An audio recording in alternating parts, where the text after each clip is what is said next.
Nature of the non metallic oxide. तो बच्चों देखो, जो भी हमारे मेटेलिक ऑक्साइड होते हैं वो बेसिक इन नेचर होते हैं, लेकिन यहाँ पर किसकी बात की गई है? नॉन मेटेलिक ऑक्साइड की। तो जो नॉन मेटेलिक ऑक्साइड होते हैं ना, जितने भी हमारे नॉन मेटेलिक ऑक्साइड हैं, मोस्टली जो होते हैं एसिडिक इन नेचर होते हैं। क्या होते हैं? Acidic in nature. तो एसिडिक ऑक्साइड भी बोल सकते हैं उसको। ठीक है, आगे समझ में। नेक्स्ट क्वेश्चन देखते हैं क्या बोल रहे हैं। If few drops of a concentrated acid accidentally split over the hand of a student, what should be done. बोल रहा है अगर एक बच्चे के हाथों पर एक्सीडेंटली अगर कुछ एसिड की ड्रॉप गिर जाए तो क्या होगा, क्या करना चाहिए उसमें। After washing with plenty of water, apply solution of sodium hydroxide on the hand. पहला ऑप्शन तो ये बता रहा है कि पहले वॉश करो, उसमें उसके बाद सोडियम हाइड्रोक्साइड डालो।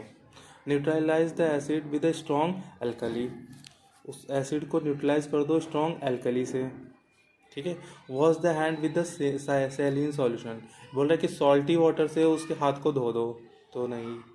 Wash the hand immediately with plenty of water and apply a paste of sodium by hydrogen carbonate, तो ये भी नहीं है। देखो क्या होता है, एसिड पड़ गया है, इसका मतलब उसको तुरंत ही न्यूट्रलाइज करना पड़ेगा। अगर नहीं करेंगे ना तो हाथ को जला देगा। तो इसका मतलब neutralise the acid with a strong alkali. Alkali होते हैं जनरली हमारे बेसिस होते हैं। क्या होते हैं? एल्कली बेसिस होते हैं। कोई सा बेस लो, उससे न्यूट्रलाइज कर दो उसको।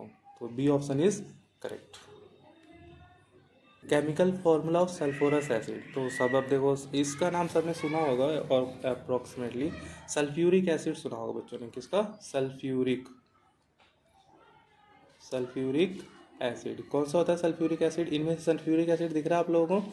H2SO4 जो होता है हमारा सल्फ्यूरिक एसिड होता है, लेकिन इसने हमसे पूछा था सल्फोरस एसिड। सल्फोरस जो एसिड होता है ना, पहली बात एसिड है, H उसमें प्रेजेंट होगा, मतलब ये वाला है हमारा कौन सा? H2SO3। कौन सा होता है? H2SO3। इसको बोलते हैं सल्फोरस एसिड। ठीक है।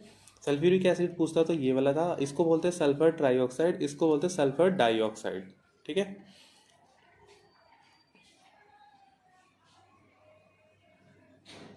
नेक्स्ट क्वेश्चन है हमारा, देखो, in which part of the alimentary canal food is finally digested. तो हमारा फूड जो है वो फाइनली डाइजेस्टेड कहाँ पे होता है?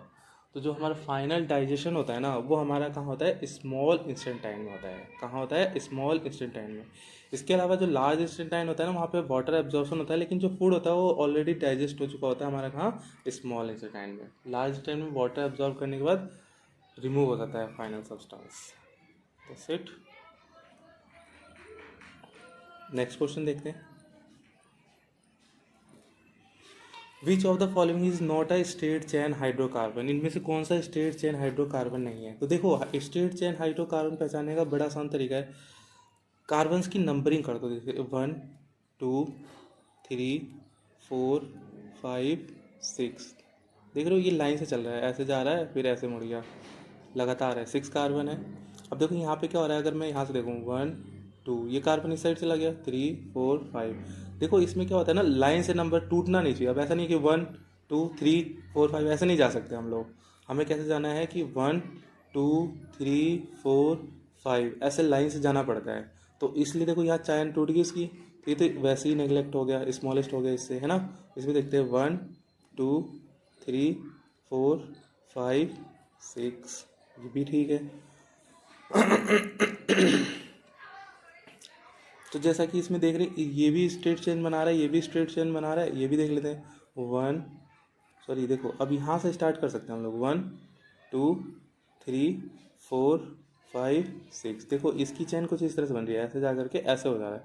तो ये भी स्ट्रेट चेन में ही काउंट होते हैं। ठीक है, इसको हम ऐसा नहीं बोलते कि ब्रांच चेन नहीं बोलते, ये भी स्ट्रेट में काउंट होता है, ये भी स्ट्रेट में, ये भी स्ट्रेट में, ये भी। एक ये वाली जो चेन है हमारा बी ऑप्शन, वो स्ट्रेट नहीं बन पा रही है। तो इसका मतलब जो हमारा आंसर करेक्ट होगा वो कौन सा होगा? बी। तो बी ऑप्शन हमारा करेक्ट है। आ गया समझ में। अब देखो इसमें कई सारे क्वेश्चन बनते हैं इसी वाले चीज़ से। अब कई बार ना हमको पूछ लेता है what are isomers, what is isomerism.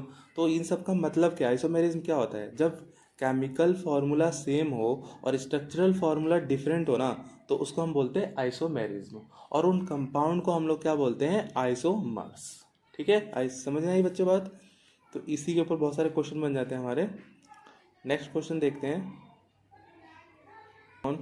If the charge of an electron is 1.6 into 10 to the power minus 19 coulomb, how many electrons should pass through a conductor in 1 second? In 1 second, है ना, 1 second में कितने electrons constitute करेगा 1 ampere current. अगर एक wire है हमारे पास, उसमें से 1 एम्पियर करंट पास हो रहा है 1 सेकेंड के लिए, ठीक है, तो उसमें कितने नंबर ऑफ इलेक्ट्रॉन्स हैं? तो इसका एक फॉर्मूला होता है, देखो, current I is equals to Q upon T होता है, ठीक है, ये सबने पढ़ा हुआ है। लेकिन इसमें भी बच्चों क्या होता है ना, जो हमारा I होता है, I is equals to Q क्या होता है हमारा, N E अपॉन में T। Q क्या होता है, number of electrons multiply by charge on an electron, इसको क्या बोलते हैं, चार्ज ऑन एन इलेक्ट्रॉन, ठीक है। अब इसमें देखो मुझे करंट की वैल्यू पता है, करंट कितना दे रखा है इस क्वेश्चन में हमको 1, current is equals to 1 ampere. Time हमको पता है, टी कितना दे रखा है हमको 1 सेकेंड दे रखा है। एन हमको नहीं पता है, और इलेक्ट्रॉन की वैल्यू, इलेक्ट्रॉन कितना दे रखा है हमको, number of charge on electron 1.6 into 10 to the power 1.6 into 10 to the power minus 19, ये चीज़ हमको गिवन है, ठीक है। तो इसको बस लाके 1 को 1 मल्टीप्लाई कर दो, इसको डिवाइड जब करेंगे तो हमारा आंसर क्या आ जाएगा, हमारा आंसर आ जाएगा 6.25। इसमें तो ऑप्शन में है ही नहीं, प्लस में आंसर आएगा तो नन ऑफ दीज हो जाएगा, नन ऑफ दीज, क्योंकि देखो ये नीचे आ जाएगा, ठीक है 19।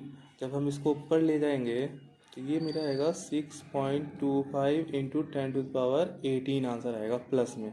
इसमें कोई भी आंसर प्लस में नहीं दिख रहा मुझको, तो नन ऑफ दिस करेक्ट हो जाएगा। आया समझ में?